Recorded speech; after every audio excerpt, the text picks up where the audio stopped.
있을 것이다 말씀하셨습니다. 우리가 주의 이름으로 이곳에 모였습니다. 주님 함께 하셔서 우리가 드리는 예배를 기쁘게 받아 주시옵소서. 우리의 마음이 아버지를 향하게 하시고 아버지의 시선이 이곳에 머물게 하여 주시옵소서. 예수님 이름으로 기도드려옵나이다. 아멘.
제가 뒤에서 찬양을 같이 불렀는데요.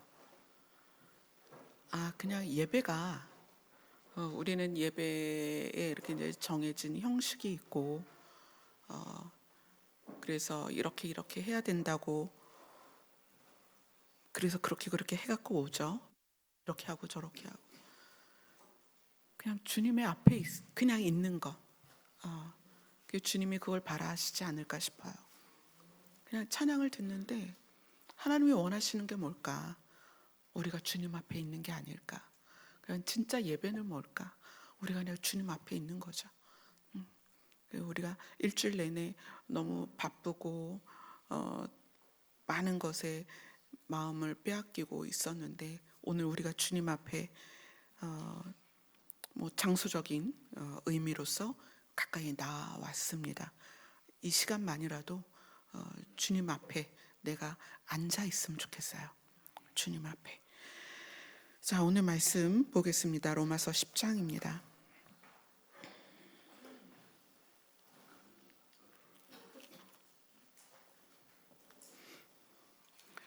로마서 10장 9절부터 13절 말씀입니다.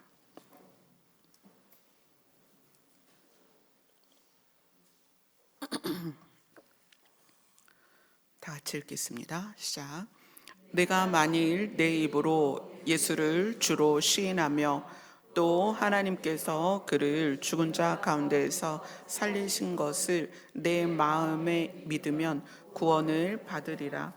사람이 마음으로 믿어 이르고 입으로 시인하여 구원에 이르느니라.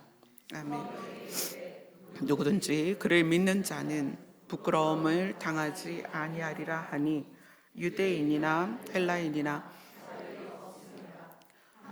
신 주께서 모든 사람의 주가 되사 그를 부르는 모든 사람에게 부요하시도다. 누구든지 주의 이름을 부르는 자는 구원을 받으리라. 아멘.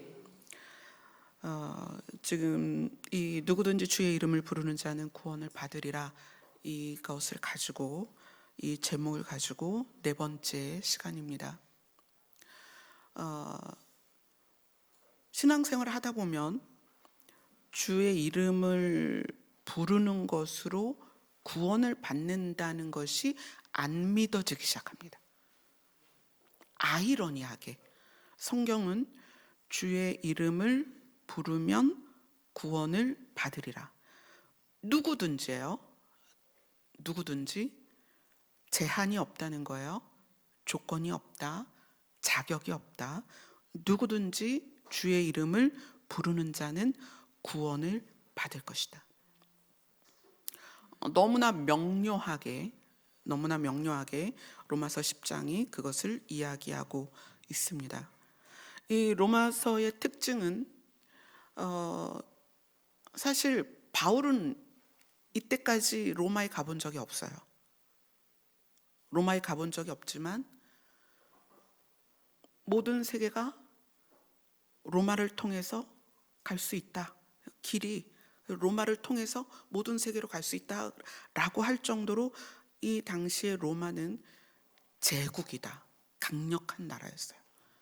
근데 그 로마를 향해서 선포하며 또 그 안에서 또 이스라엘을 향해서 선포하는 거예요. 로마와 이스라엘은 극과 극이죠. 그렇죠? 로마는 우리가 잘 아는 제가 아이들 키울 때 유명했던 게 그리스 로마 신화예요. 그래서 그리스 로마 신화를 보면 정말 황당한 많은 신들이 나오는데, 그럴 정도로 사람이 상상할 수 있는 가장 강력한 신들을 그리스 로마라는 곳에서 사람들이 생각해낼 정도로 많은 것이 발달된 곳입니다. 그 로마와 이스라엘을 동시에 두고 로마서 10장이 이야기를 하는 거예요. 누구든지. 로마를 향해서도 말하고 이스라엘을 향해서도 말하는 거예요. 누구든지. 주의 이름을 부르는 자는 구원을 받을 것이다. 그런데 교회를 오래 다니면 이게 이제 희미해집니다. 교회가 구원이 무엇인지가 희미해지기 시작해요. 그래서 어떻게 하냐면 말씀을 나에게 적용해서, 자, 우리는 말씀을 따라가야 돼요. 근데 말씀을 나에게 적용해요. 그래서 말씀이 나에게 적용될 때 부작용이 뭐냐면 내가 강해지는 거예요. 내 주장이 뒷받침돼서 내 주장이 강력해지는 거예요. 내가 다니는 교회가 강력해집니다. 내가 속해 있는 교단이 강력해져요. 내가 주장하는 어떤 이론이 강력해집니다. 성경을 나에게 적용시키는 순간부터 내 말에 힘이 실려요. 이게 따라가는 것과 말씀을 나에게 적용시키는 것의 차이예요. 근데 그걸 잘 인식을 못해요. 그래서 나에게 적용시켜서 내가 강해지는 것이 믿음이 커진다고 생각해요. 그런데 성경은 뭐라고 말하냐면 주의 이름을 부르는 자는 구원을 받을 것이다 라고 구원에 집중되어 있거든요. 근데 이 구원은 뭐냐? 여러분, 이거를 떠나서는 교회의 존립이 사실 그래서 지금 교회들이 무너지는 거예요. 뭘 잃어버렸냐면 구원이 뭐냐? 이거 여러분 명확해야 됩니다. 구원이 뭐예요? 우리가 하나님께로 가는 것이다. 가는 거예요. 그분을 나에게 오게 하는 게 아니라 내가 가는 거예요. 차원이 바뀌는 거예요. 시간 안에 있는 우리가 시간 밖에 영원으로 가는 거예요. 우리를 옮기시는 거예요. 그게 구원입니다.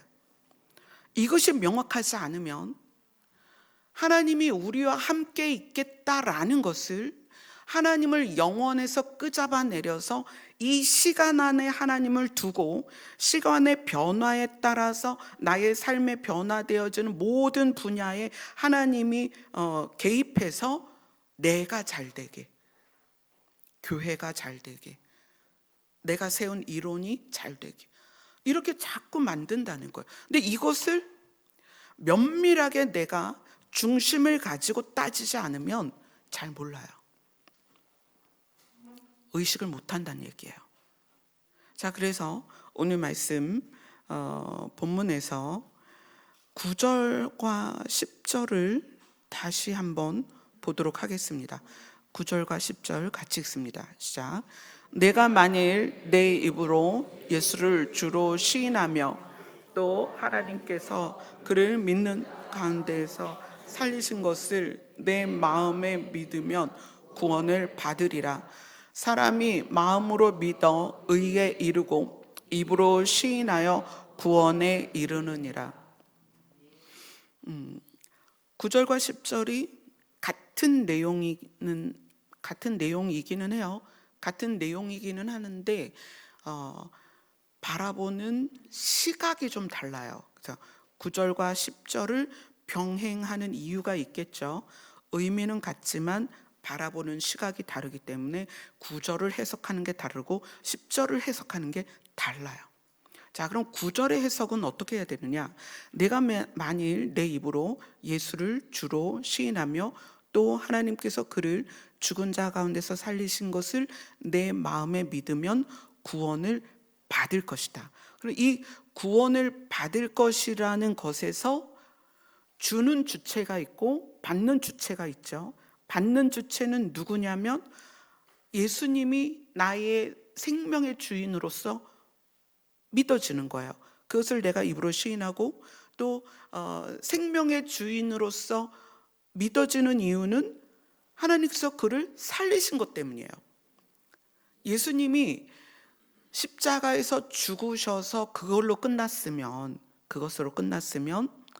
그것의 영향은 이 땅에서 우리가 윤리적으로, 도덕적으로, 희생적으로, 모범적으로 사는 것의 본이 될 수밖에 없어요.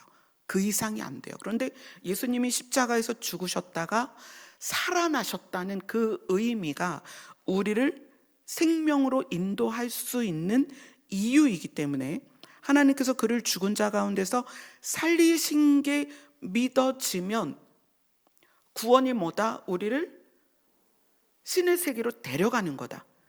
그게 가능하다는 거예요. 예수님이 죽음 가운데서 부활하지 않았으면 우리가 신의 세계로 갈 수가 없어요. 영생이라는 것은 사람이 다룰 수 있는 문제가 아니라는 거예요.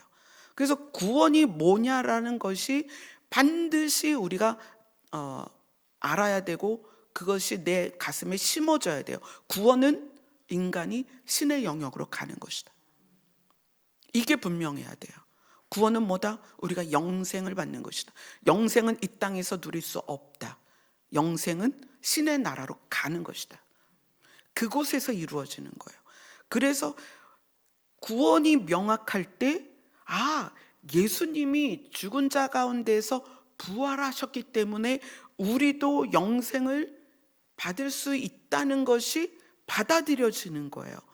그리고 영생을 부활하신 예수님이 가시면서 내가 너희를 데리러 올게, 데리고 갈게, 데리러 와서 데리고 간다는 거예요. 그게 가능한 이유는 예수님이 부활하심으로 그 본을 보이셨기 때문이고, 우리도 그 본을 따라 부활할 수 있단 말이에요. 그래서 이 구절은 하나님의 입장에서 설명이 좀 돼야 돼요. 구절은 우리가 구원을 받는 주체로서 주시는 분의 입장에서 이것이 해석이 돼야 된다. 그래서 로마서 1장으로 갑니다.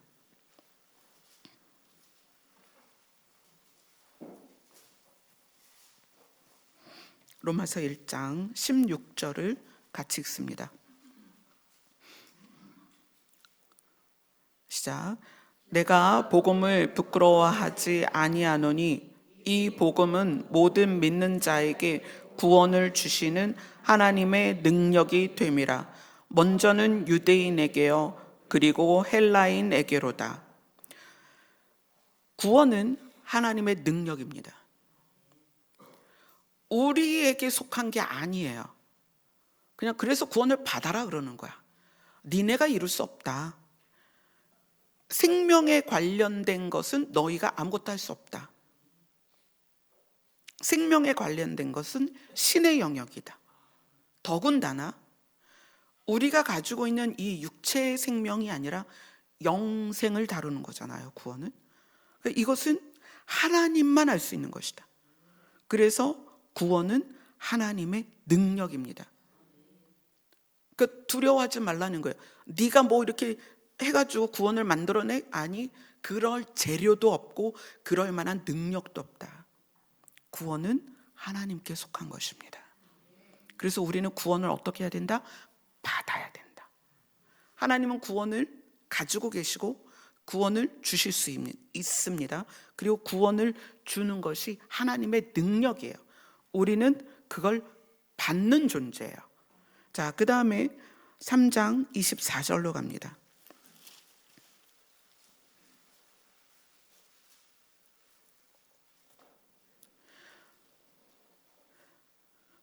자, 23절, 24절을 같이 읽습니다. 시작. 모든 사람이 죄를 범하였음에 하나님의 영광에 이르지 못하더니 그리스도 예수 안에 있는 속량으로 말미암아 하나님의 은혜로 값없이 의롭다 하심을 얻은 자 되었느니라. 모든 사람이 크기만 다를 뿐이지, 종류만 다를 뿐이지 우리는 모두 죄인입니다. 이미 출생할 때 우리의 유전자가 죄인이란 말이에요. 이러한 우리의 스스로의 자격으로는 하나님의 영광에 이르지 못한다. 뭐냐면 차원을 넘어설 수 없다. 인간의 차원에서 신의 차원으로 갈 수 없다. 우리의 조건은 죄인이다. 우리의 조건은 절대로 신의 차원으로 갈 수 없다. 그래서 하나님의 영광에 이르지 못한다라는 것이 원래 우리의 정체성이라는 거예요. 그런데 그리스도 예수 안에 있는 속량으로 예수님의 피로 우리의 죄 값을 치렀죠. 그래서 그것을 우리가 믿으면 그것으로 말미암아 하나님의 은혜로 값없이, 우리는 값을 치르지 않는 거예요. 우리는 값을 치르지 않고 죄인에서 의인이 되는 거예요. 이것이 뭐다? 하나님의 은혜다. 자, 구원은 하나님의 능력이며 하나님의 은혜입니다. 우리는 거기에다 숟가락 하나 얹을 수 없습니다. 은혜에 대해서 오늘 새벽에 찬미랑 이제 이야기를 했어요. 찬미가 이제 저한테 물어봅니다. 벌써 이제 12년째 아픈 과정을 왔잖아요. 그러니까 엄마한테 너무 미안하고 죄송하고, 그래서 자기는 빚을 진 것 같다, 엄마에게. 또 엄마뿐만 아니라 부목사님이나 교회 성도들이나 많은 분들이 찬미에게 베풀어 주신 그런 여러 가지 은혜들을 안단 말이에요. 그러니까 찬미가 자기는 빚을 진 것 같다. 그래서 이 빚진 마음이 너무 괴롭다, 힘들다. 엄마는 자기가 어떻게 했으면 좋겠냐, 이 빚을 갚기 위해서 그 얘기를 물어보는 거예요, 오늘 새벽에. 그래서 제가 찬미한테 그런 얘기를 했어요. 엄마는 찬미가 엄마에게서 도움을 받은 것처럼 누군가를 도울 수 있으면 좋겠다. 뭐 100%다 나아서가 아니라 지금 너의 역량에서, 찬미가 할 수 있는 범위에서라도 누군가를 돕는 모습을 본다면 엄마가 굉장히 기쁠 것 같아. 근데 찬미가 깜짝 놀라는 거예요. 정말 그걸 바라냐는 거예요. 엄마는 그랬으면 좋겠어.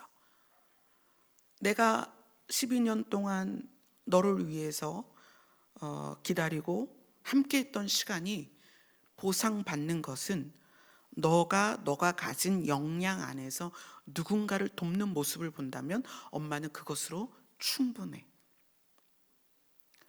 이게 하나님과 우리와의 관계에도 나타나요. 하나님은 우리에게 은혜를 베푸셔서, 제가 찬미한테 그런 얘기를 했어요. 하나님이 우리에게 은혜를 베푸시는데 우리가 잘 몰라. 여러분 다 차를 가지고 있으니까 뭐 주유소에 가서 기름을 넣든지 또 가스차는 가스를 충전해야 되잖아요. 그러면 이제 그걸 하기 전에 돈을 지불해야 돼요. 그래서 카드를 넣어서 이제 그 충전을 하거나 주유를 하거나 그런단 말이에요. 근데 우리는 아침마다 일어나서 하나님께 카드로 딱 긁고 콧구멍에 공기를 주유받지는 않아요. 그죠? 자는 동안에도 눈을 떠도 일상에서 우리는 하나님께로부터 끝없이 공급되는 공기를 카드 결제 한 번 없이 쓰고 있다는 거예요. 수도를 딱 틀면 물이 쫙 나옵니다. 스위치를 누르면 전기가 켜져요. 지금 우리 여기 이렇게 전기가 켜지니까 우리가 이렇게 밝게 예배를 드리죠. 우리가 사용하는 머리끝에서 발끝까지 필요에 의해서 사용되는 모든 것은 하나님께로부터 왔습니다. 그 사이에 가공하고, 그죠? 만들어내는 거는 우리의 역량이에요. 근원은 다 하나님께로 왔어요. 하나님이 그걸 우리에게 공급하시는 거예요. 다 주셨어요. 그리고 하나님이 뭐라고 하시냐면, 내가 너희에게 이렇게 은혜를 베풀고 있는데 그 은혜를 니네가 나한테 뭘로 갚겠니? 뭘로 갚겠니? 구약 시절에는 막 소도 잡고 양도 잡고 비둘기도 잡고 막 그래요.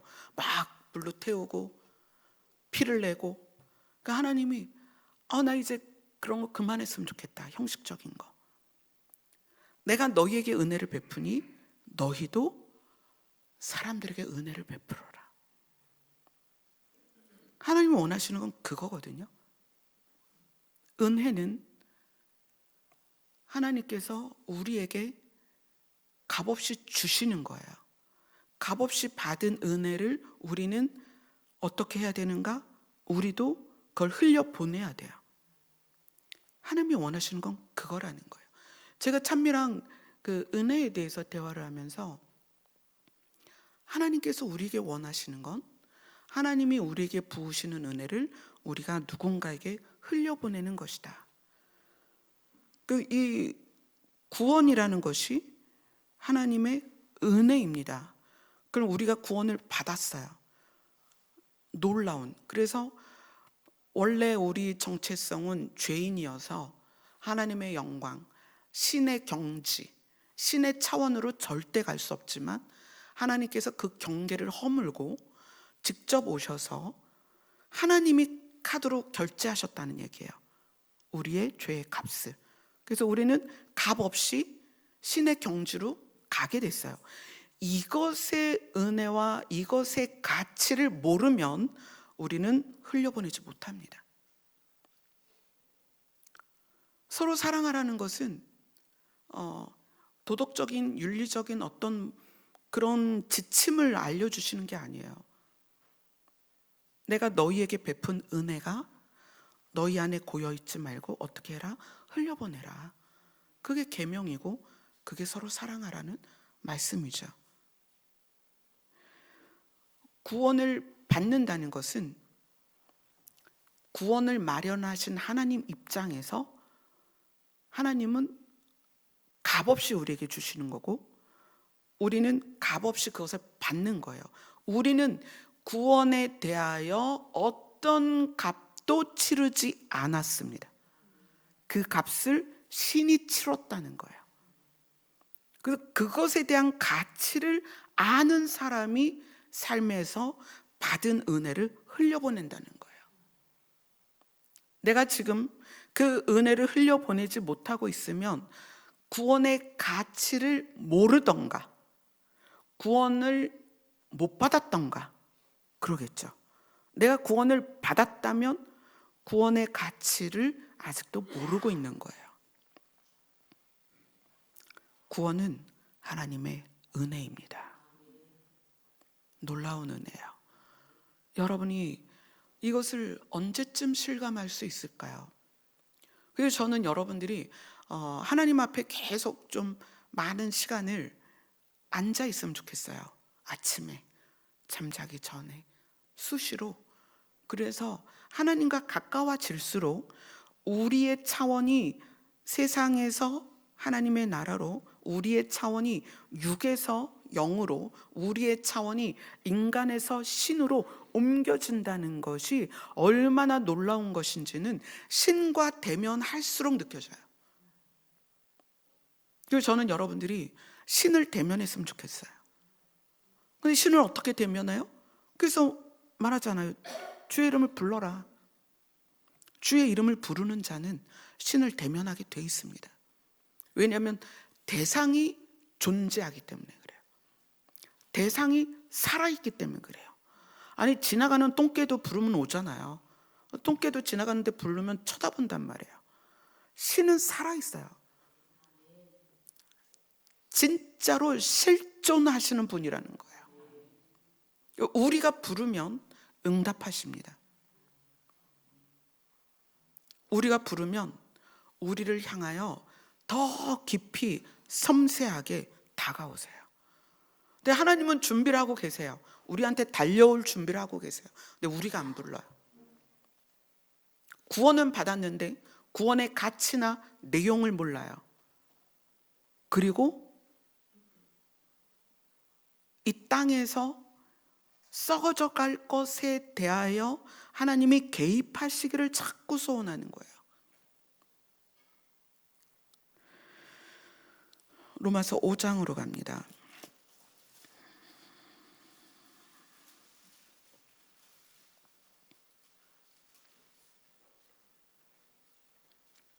로마서 5장 5절을 같이 읽겠습니다. 시작.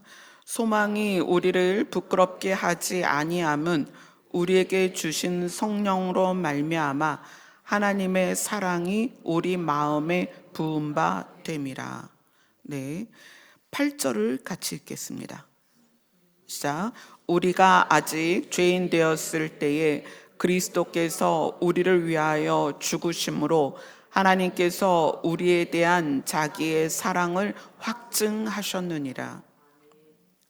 구원은 하나님의 사랑입니다. 사실은 많은 분들이 그렇게 저한테 질문을 해요. 많은 분들이 하나님이 저를 사랑하실까요? 이렇게 물어요. 그 하나님이 저를 사랑하실까요의 질문은 그 근거를 자기에게 두고 있는 거예요. 나는 이런데, 나는 이러하니, 나는 이렇기 때문에 하나님이 나를 사랑하실지 모르겠어요. 하나님이 나를 사랑하실지 확신을 못하겠어요. 이렇게 얘기해요. 사랑이라는 것은 주는 주체에게서 오는 거예요. 그죠? 하나님이 우리를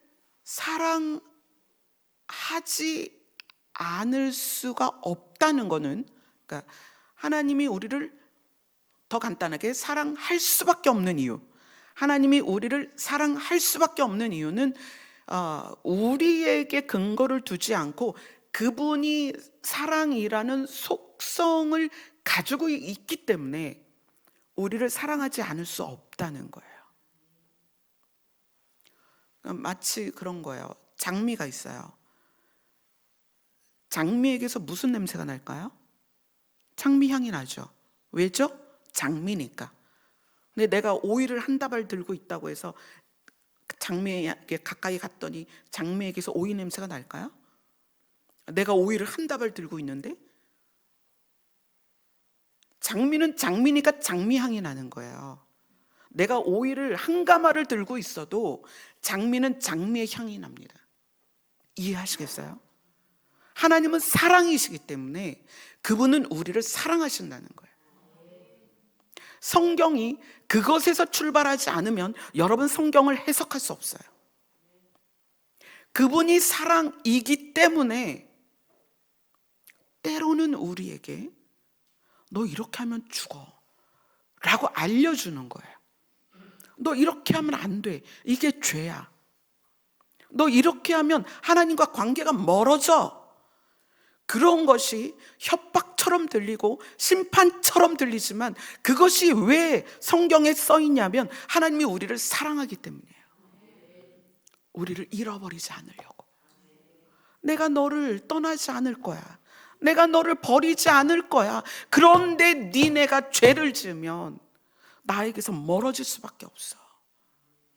내가 너희 죄를 사해 줬잖아.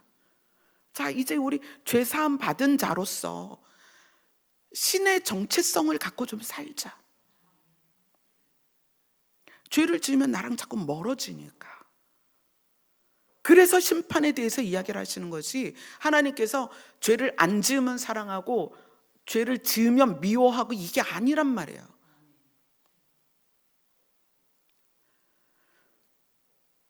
하나님 자신이 사랑입니다. 그분은 우리를 미워할 수가 없어요. 사랑하신단 말이에요. 그런데 하나님이 그렇게 사랑하셔서 우리를 위해서 대신 죽으시고 우리를 위해서 십자가의 그 수치와 모멸의 십자가를 지신 그 하나님 입장에서 우리가 하나님과 멀어지는 게 얼마나 안타깝냐는 거예요. 얼마나 마음이 아프시냐는 거예요.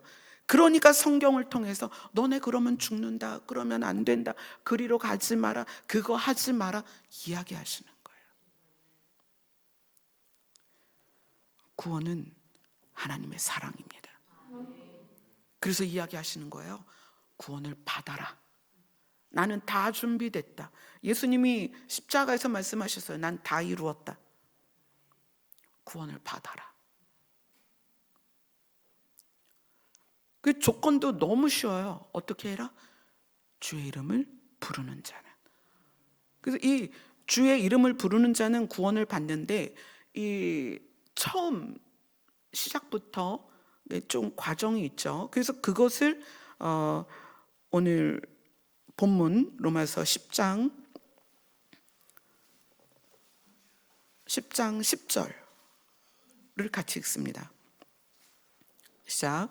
사람이 마음으로 믿어 의에 이르고 입으로 시인하여 구원에 이르느니라. 자, 이른다, 이르느니라. 여기에는 장소적 개념과 시간의 개념이 들어있어요. 시간이 좀 걸린다. 시간이 좀 걸린다. 그리고 장소가 바뀐다. 그 장소와 시간, 공간과 시간, 이것이 포함되어 있는 게 이른다라는 거예요. 그럼 또 그 이른다라는 표현은 무엇을 가지고 있냐면 우리 입장에서, 자, 하나님은 구원을 주려고 준비하고 계시고 우리가 믿으면 구원을 받습니다. 그런데 우리 입장에서는 하나님은 영원에 계시기 때문에 시간이 없다고 그랬잖아요. 근데 우리 입장은 우리 자신이 시간 안에 들어있다는 거예요. 그래서 시간 안에 들어있는 우리는 무엇이든지 시간의 개념이 들어갈 수밖에 없어요. 그래서 구원을 받았는데 그 구원이 현재형이 되는 그 시점까지는 시간이 필요하다. 장소적인 개념, 우리가 지금 이 땅에서 신의 영역까지 장소가 옮겨져야 돼요. 그러니까 장소의 이동과 거기에 따르는 시간의 변화가 있는데 그것을 이른다라고 표현을 하고 있다는 거예요. 그래서 사람이 마음으로 믿어서 의에 이르고, 그거는 구원을 받았어요. 예수님이 주신 것을, 예수님이 우리의 주인인 것을, 예수님이 내 죄의 값을 치르신 것을 믿었어요. 그래서 우리가 의인이 되었지만, 의인이 되었다고 해서 그달로 언어와 삶과 가치관이 바뀌냐? 그건 아니라는 거예요. 자, 이른다라는 것처럼 시간이 포함된 표현이 있어요. 익숙하다. 자, 익숙하다는 것도 시간이 포함이 되어 있는 단어예요. 익숙하다는 시간이 없이는 가능하지 않아요. 계속 동일한 환경에 노출됐을 때, 계속 같은 것을 경험했을 때 거기에 익숙해진다, 젖어드는 거예요. 우리는 세상의 가치관과 세상의 방식과 죄에 익숙해 있어요. 그러니까 익숙해진 우리가 구원은 받았지만 구원받은 자로 살아가는 과정에서는 익숙한 것을 벗고 신의 가치관과 차원에 익숙해져야 돼요. 그래서 시간이 필요하다는 거야. 익숙해지기 위해서. 익숙한 것을 내려놓는데도 시간이 필요하고 익숙해지는 거에도 시간이 필요해요. 근데 구원은 받았는데 받은 구원 때문에 우리의 말이 바로 바뀌냐? 아니거든요. 우리의 생각이 바로 바뀌어요? 아니에요. 우리의 행동이 바로 바뀌어요? 아니에요. 그렇지 않습니다. 구원을 받았음에도 또 구원의 그 실체를 놀랍게 깨달았어도, 그래서 막 은혜에 흠뻑 젖고 기름 부음을 받고 막 은사를 받고 해도 우리에게 익숙한 것은 우리에게 남아 있다는 거예요. 그래서 익숙한 것을 벗어내는 시간이 우리에게 필요하고요. 그 다음에 하나님의 영역의 것을 익숙해지는 데에도 시간이 필요하다는 거예요. 그래서 사람이 마음으로 믿어 의에 이른다라는 것은 믿어서 의인이 되지만 의에 익숙해지는 데에는 시간이 필요하다는 거예요. 그래서 우리는 타인의 믿음을 우리가 평가할 수 없다. 왜냐하면 아직 내가 익숙한 것을 벗어내는 시간일 수 있고 신의 차원을 배워가는 시간일 수 있기 때문에 타인의 모습을 보고 아유 저래서 구원받겠어? 라는 말을 하면 절대 안 된다는 거예요. 우리는 아직 시간 안에 들어 있습니다. 그래서 우리 안에 시간이 흐르고 있는 것을 우리는 서로 기다려줘야 된다. 그리고 입으로 시인하여, 자, 마음으로 믿어서 의인이 된 상태에서 의에 이르고 입으로 시인해요. 이제 마음으로 믿어졌으니까 입으로 말하겠죠. 그런데 마음으로 믿어서 그것이 바로 입으로 나오느냐? 또 그건 아니에요. 자, 입으로 나온다는 게 하나님은 살아계셔. 나 하나님 믿어. 나 예수님 믿어. 하나님 사랑해. 여기까지는 돼요. 그런데 아주 큰 문제가 폭풍처럼 다가왔을 때, 어쩌면 뭐 우리가 팔다리를 잃었을 때, 아니면 중한 병이 걸려서 촌각을 다툴 때, 그때도 여전히 하나님은 나를 사랑하시고 나는 구원이 너무 감사하고 나는 그분의 나라에 갈 거고, 이렇게 말할 수 있냐는 거예요. 그렇게 말하기까지가 시간이 걸린다는 거예요. 우리는 왜 나한테 이런 일이 있고, 왜 나만 이렇고, 왜 나는 이런 삶을 살아야 되고가 더 빨리 입에서 나와요. 너 때문이야, 엄마 때문이야, 아빠 때문이야, 당신 때문이야, 이 새끼 네 때문이야 라고 말하는 게 우린 더 쉽다는 거예요. 우리의 언어가 어떤 상황에서도 하나님 감사해요, 저는 구원받은 것으로 충분합니다 라고 말하기까지가 얼마나 시간이 필요하겠냐는 거예요. 시간이 필요합니다. 그런데 하나님이 그것을 기다려 주신다는 거예요. 사랑은 참고 기다려 주는 거예요. 찬미가 저에게 엄마에게 빚을 진 것 같다, 엄마한테 너무 미안하고 감사하다. 찬미가 아프기 시작했을 땐 그런 말을 들을 거라고 생각을 못했어요. 12년의 시간이 지나서 그런 얘기를 해요. 시간이 필요한 거죠. 아플 때가 있으면 그것이 좋아지는 때가 있고, 그죠? 무너질 때가 있으면 일어날 때가 있어요. 시간이 필요합니다. 그래서 우리는 무너진 사람에 대해서 원인을 찾고 비난하지 말아야 돼요. 그도 하나님의 자녀이기 때문에 하나님이 일으키십니다. 기다려줘야 돼요. 로마서 5장 21절로 갑니다.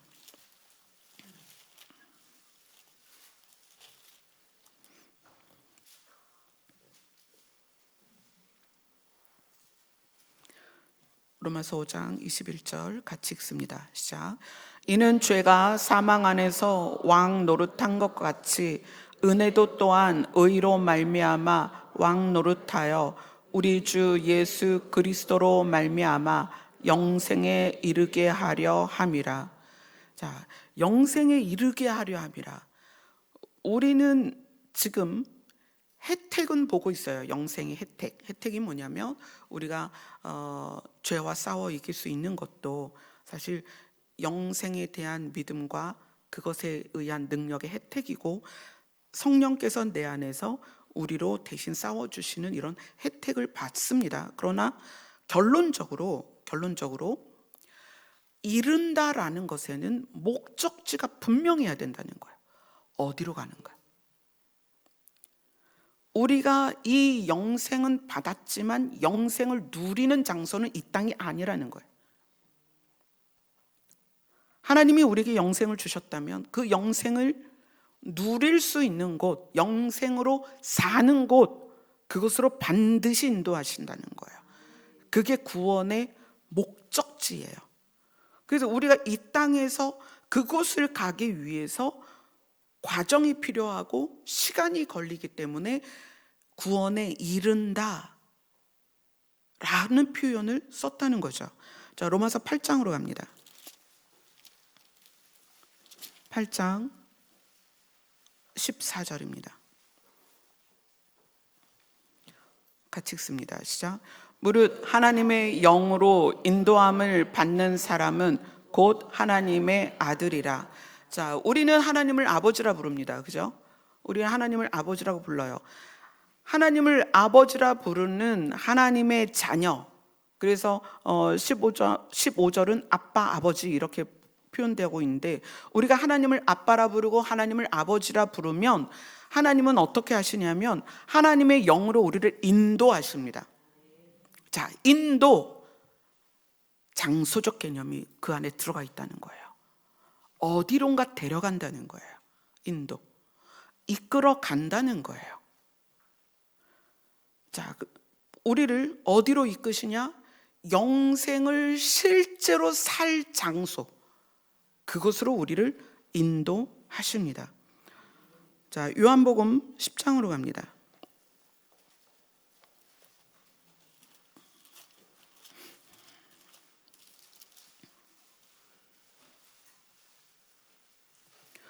요한복음 10장 11절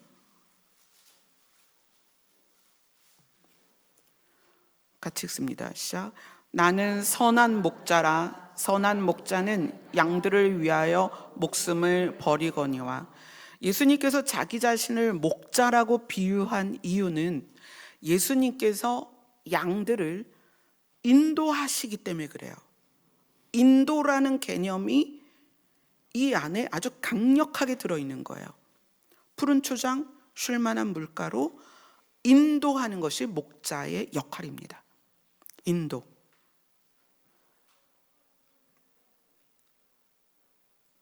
구원은 시간적 갭을 그 안에 반드시 가지고 있습니다. 왜냐하면 영생을 받게 하는 거기 때문에 그 영생을 실현하는 곳이 이 땅이 아니란 말이에요. 하나님의 나라입니다. 그런데 우리가 살고 있는 육의 세상에서 시간이 있는 곳에서 시간이 없고 신이 사는 그곳까지 가려면 시간적 갭이 있고 장소적 갭이 있단 말이에요. 그래서 예수님이 내가 선한 목자다. 내가 너희를 인도할 것이다. 그것이 이 목자라는 단어 안에 들어 있다는 거죠. 자, 요한복음 1장 35절을 볼게요.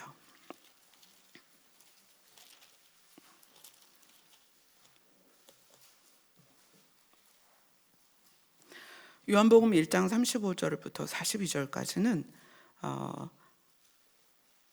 세례 요한의 두 제자가 예수님을 만나는 모습부터 시작을 해요. 35절 36절 같이 읽습니다. 시작.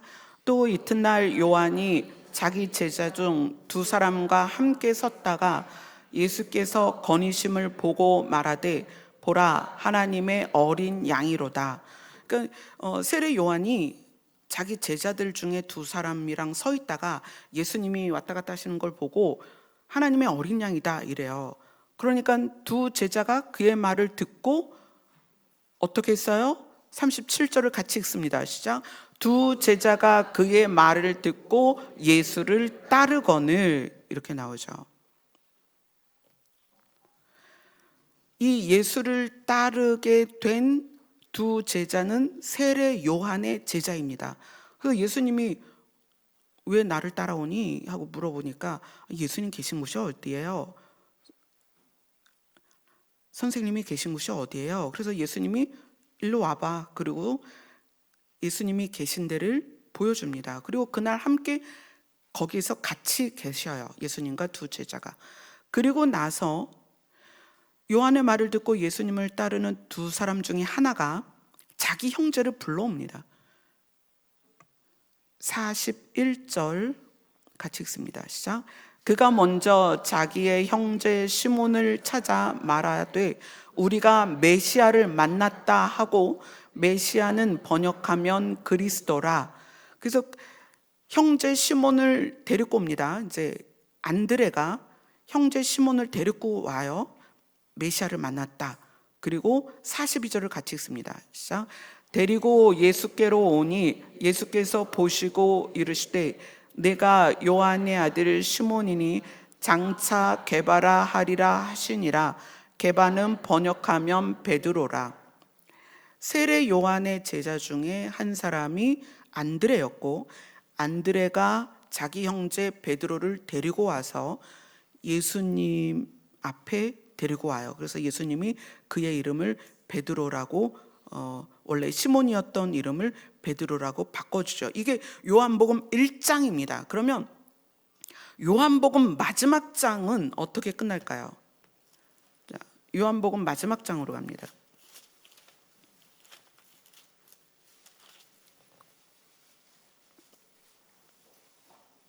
요한복음 마지막 장이 21장입니다. 21장 19절을 같이 읽습니다. 시작. 이 말씀은 베드로가 어떠한 죽음으로 하나님께 영광을 돌릴 것을 가르치심이로라. 이 말씀을 하시고 베드로에게 이르시되 나를 따르라 하시니. 자, 22절로 갑니다. 같이 읽습니다. 시작. 예수께서 이르시되 내가 올 때까지 그를 머물게 하고자 할지라도 내게 무슨 상관이 있느냐? 너는 나를 따르라 하시더라. 사도 요한의 요한복음이 첫 장에서도 베드로에 대해서, 그러니까 베드로가 예수님 앞에 등장하는 모습이죠. 요한복음의 마지막 장 마지막에 등장인물이 누구로 끝나냐면 베드로로 끝나요. 근데 그 베드로에게 예수님이 하신 말씀이 뭐예요? 나를 따라라. 자, 따른다는 것은 장소적 개념과 시간 개념이 들어있어요. 따라가는 데에는 반드시 목적지가 있고요. 따라가는 데에는 반드시 시간이 걸려요. 그리고 어떻게가 있죠. 어떻게 따라갈 거냐. 어떻게가 들어있죠. 그래서 우리의 구원받은 성도들의 삶은 시간을 포함한 목적지와 방법과 그 따름에 대한 내 의지와 순종과 이런 것들이, 그것이 우리의 신앙생활이라는 거예요. 자, 창세기로 갑니다. 우리가 창세기는 몇 장이 마지막일까요? 네, 창세기는 50장이 마지막입니다. 하나님이 세상을 여시고 그 다음에 그 세상을 여셔서 에덴에서 아담과 하와가 쫓겨나고, 그 다음에 하나님이 아브라함에게 주신 약속의 땅에서 또 나와서 애굽에 머물게 되는 그 내용이 창세기의 전부입니다. 근데 이 창세기 49장에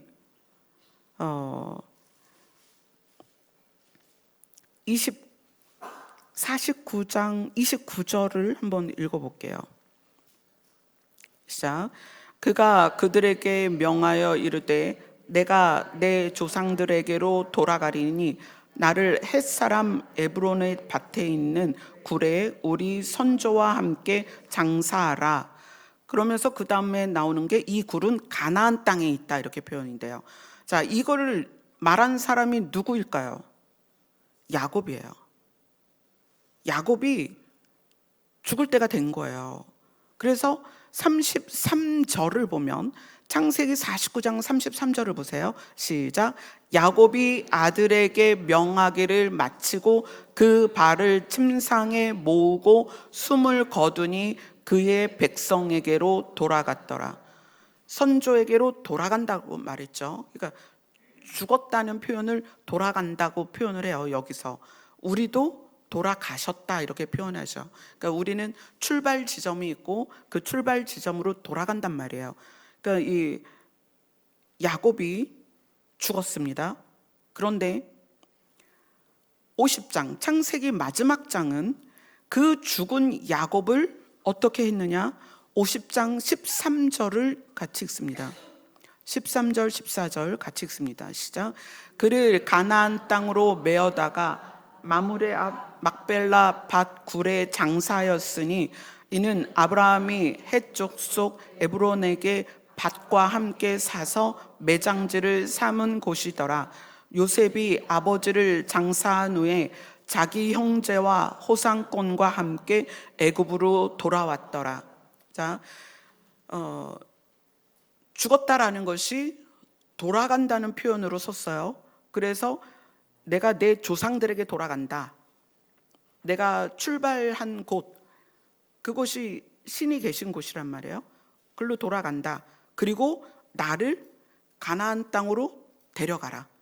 그래서 요셉이 자기 아버지의 시신을 가지고 가나안 땅으로 가서 매장을 합니다. 매장을 하고 요셉이 다시 애굽으로 돌아오죠. 자, 창세기 50장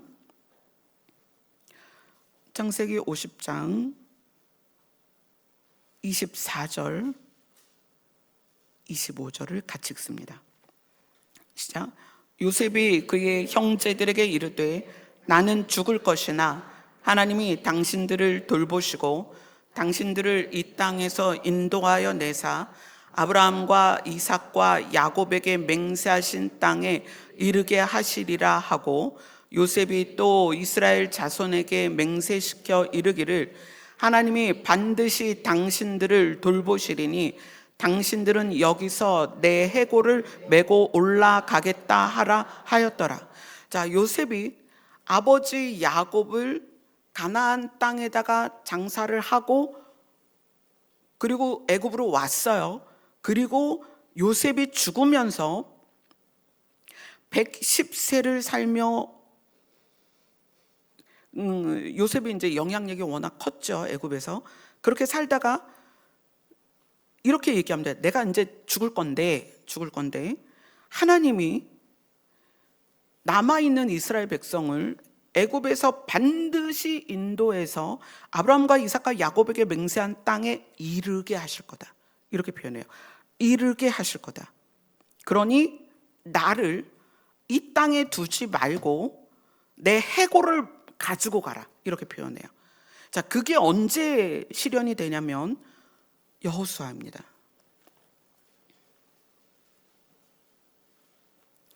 여호수아 24장, 여호수아 마지막 장입니다. 여호수아 마지막 장 32절 같이 읽습니다. 시작. 또 이스라엘 자손이 애굽에서 가져온 요셉의 뼈를 세겜에 장사하였으니 이곳은 야곱이 베크시타를 주고 세겜의 아버지 하몰의 자손들에게서 산 밭이라. 그것이 요셉 자손의 기업이 되었더라. 창세기부터 창세기, 출애굽기, 레위기, 민수기, 신명기, 여호수아는 동일한 이야기예요. 하나님이 약속하신 땅으로 너희는 가야 된다. 그래서 아브라함도 가고 야곱도 가고 요셉도 가고, 근데 이 야곱도 죽어서 뼈가 간 거죠. 요셉도 죽어서 뼈가 갔습니다. 근데 중요한 건 뭐냐면 하나님은 우리가 돌아갈 곳이 있다는 걸 깨달으라는 거예요. 모세의 사역은 창세기, 출애굽기, 레위기, 민수기, 신명기까지예요. 그리고 여호수아는 이 여호수아서를 통해서 하나님의 약속을 실현한 그 가나안 땅으로 완전히 들어가고 거기에서 머물면서 그곳에서 하나님의 뜻을 이루는 그 여정이 드러나고, 그래서 지금 여호수아 24장에는 29절을 한번 볼까요? 29절 시작. 이 일 후에 여호와의 종 눈의 아들 여호수아가 110세에 죽음에. 여호수아도 가나안 땅에서 죽습니다. 그리고 애굽에서 가져온 요셉의 뼈를 세겜에 장사를 해요. 이 가나안에 장사를 합니다. 그래서 우리가 성경을 볼 때 정말 중요한 것은 하나님은 이스라엘 백성을 통해서 우리에게 뭘 알려주려고 하는가? 하나님이 약속한 곳으로 우리를 데려가길 원한다는 거예요.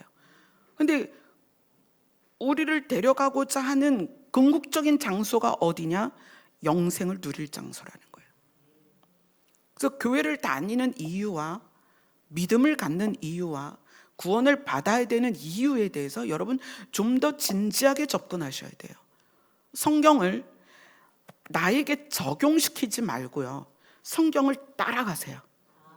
성경의 길을 따라가셔야 됩니다. 예수 그리스도는 누구시냐면 말씀이셨던 분이 육체로 오셨어요. 말씀이셨던 분이 육체로 오셔서 우리에게 뭐라고 말하냐면 내가 인도할 테니 나를 따라와라 그래요. 여러분, 우리가 말씀을 따라가야 됩니다. 그 말씀이 최종적으로 우리를 어디로 인도하느냐? 영생을 누릴 수 있는 장소로 인도한다는 거예요. 그러기 위해서는 그 여정이 있죠. 그래서 성경은 너희는 나그네다. 이 땅은 나그네다. 너희가 갈 곳이 있다. 나그네가 쉽진 않다. 그죠? 광야에서 나그네로 산다는 게 얼마나 어려워요. 여러분 다 힘들어요. 그 힘든 시간을 우리가 도착해야 될 그곳에 의한 기쁨으로 견디자.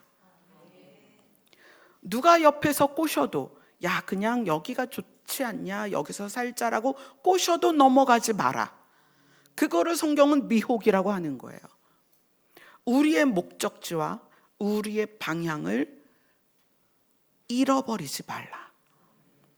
중간에 멈추지 말고 뒷걸음질 치지 말고 우리가 갈 곳을 가자 하는 거예요.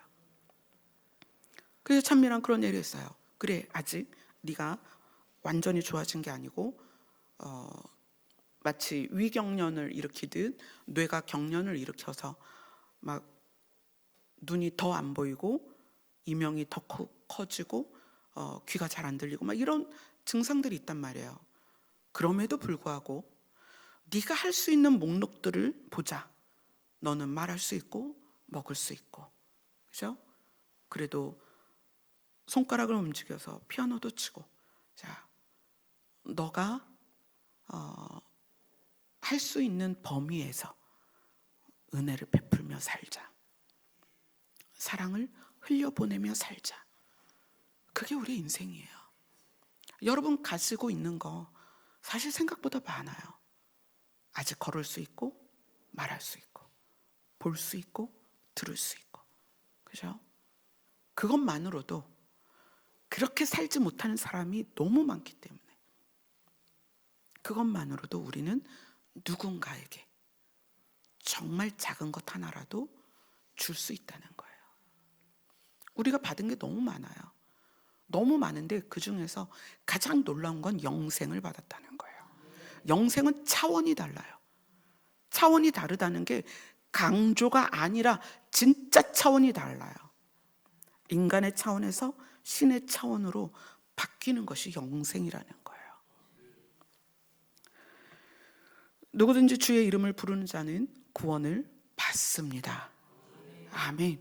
그래서 우리가 이 땅에서 사는 동안에 구원을 받은 자로서 삶을 살면 구원을 받지 못한 사람이 그 차이를 느껴야 돼요. 와, 저 사람은 뭔가 달라. 그 다름이 생명으로 느껴져야 돼요. 구원받지 못한 사람이 구원받은 사람의 눈빛과 영광을 봐야 됩니다. 무조건 뭐 친절을 베풀고 뭐 돈을 구워주고 뭐 가서 집안일을 해주고 그런 차원을 말하는 게 아니에요. 구원을 받은 사람은 영생을 얻었습니다. 신의 생명을 소유한 사람은요, 눈빛이 달라야 돼요. 온도가 달라야 돼요. 품이 달라야 된다는 거예요. 그래서 구원을 받지 못한 사람이 구원을 받은 사람과 뭔가 차이가 있다는 것을 느껴야 돼요. 그래야 구원을 받고 싶을 거 아니에요. 여러분 연예인이 와서 찬양 집회하니까 우리 가봅시다 이런 걸로 꼬시지 말고요. 그렇게 해서 꼬셔서 올 수는 있어요. 그러나 그들이 영생을 맛보지 않으면요, 반드시 도로 나갑니다. 그걸로 꼬시는 게 아니에요. 생명은 생명으로 끌어내는 거예요. 영생이 여러분 안에 살아 움직일 때 그걸 보고 다르다는 걸 느끼는 거예요. 사람들이 뭔가 다르다. 넌 어떻게 그렇게 생각해? 너는 어떻게 그렇게 표현해? 너는 어떻게 이 상황에서 웃을 수가 있어? 너는 어떻게 이 상황에서 나의 손을 잡아줄 수가 있어? 구원받은 사람은요, 구원받지 않은 사람과 달라야 됩니다. 고민하셔야 돼요. 내가 구원을 원하는가? 나는 구원을 받았는가? 나는 그래서 구원받지 않은 사람과 뭐가 다른가? 그것이 여러분의 고민이 되었으면 좋겠습니다. 기도하겠습니다. 누구든지 주의 이름을 부르는 자는 구원을 받을 것이라고 약속하셨습니다. 우리는 구원을 받는 거에 숟가락 하나도 얹을 수 없습니다. 왜냐하면 그것은 하나님의 능력이고 하나님의 은혜고 하나님의 사랑이기 때문입니다. 그 능력과 은혜와 사랑 안에 우리가 새 생명을 받았으니 새 생명을 받은 자로서 그 나라까지 가는 과정을 가게 하여 주시옵소서. 예수님 이름으로 기도드리옵나이다. 아멘. 우리에게 구원을 주시는 하나님의 능력인 예수님의 이름을 부르겠습니다.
우리가 기도할 때 고민을 해요. 어떻게 기도하고 무슨 내용으로 기도할지 고민합니다.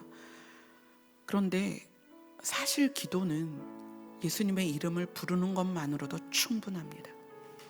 왜냐하면 내 안에 마음에 있는 모든 것이 그 예수님의 이름을 부를 때에 다 함께 올려져요. 물론 우리가 목적 기도가 있고 주제 기도가 있고 제목 기도들이 있어요. 그러할 때는 또한 그렇게 합니다. 그러나 대부분의 많은 시간에서는 그분의 이름을 부르세요.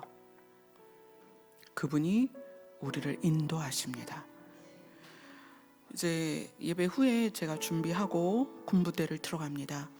제가 대해야 하는 그 청년들이 주의 이름을 부를 수 있도록 여러분이 중보 부탁드립니다. 아멘. 다 같이 기도하겠습니다.